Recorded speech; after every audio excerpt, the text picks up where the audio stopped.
ഒരു യാത്രയിൽ 300 മുതൽ 350 പേർക്ക് വരെ സഞ്ചരിക്കാനാകും. ഇടവേളകളില്ലാതെ 15,000 കിലോമീറ്റർ പറക്കാം.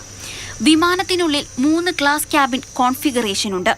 ഫുൾ ഫ്ലാറ്റ് കിടക്കകളുള്ള 28 ബിസിനസ് ക്ലാസ് സ്യൂട്ടുകൾ, 24 പ്രീമിയം ഇക്കണോമി സീറ്റുകൾ, 264 ഇക്കണോമി ക്ലാസ് സീറ്റുകൾ. ആഡംബരമല്ല, അതിനപ്പുറമാണ് A350-900 എയർബസ് വിമാനങ്ങൾ.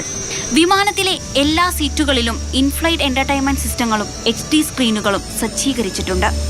ഫ്രാൻസ് കേന്ദ്രമായ എയർബസ് സീരീസിലെ വിമാനങ്ങൾ കഴിഞ്ഞ ഡിസംബറിലാണ് എയർ ഇന്ത്യ രാജ്യത്തെത്തിച്ചത്.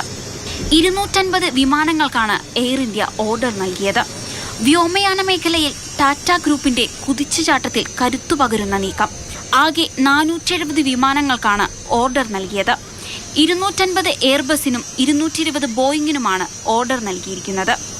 ആദ്യഘട്ടത്തിൽ ആഭ്യന്തര സർവീസ് രംഗത്താകും എയർ ഇന്ത്യ വിമാനം ഉപയോഗിക്കുക. അടുത്ത വർഷം അവസാനത്തോടെയാകും വിമാനം അന്താരാഷ്ട്ര റൂട്ടുകളിൽ സർവീസ് ആരംഭിക്കുക. News desk, Mathrubhumi news.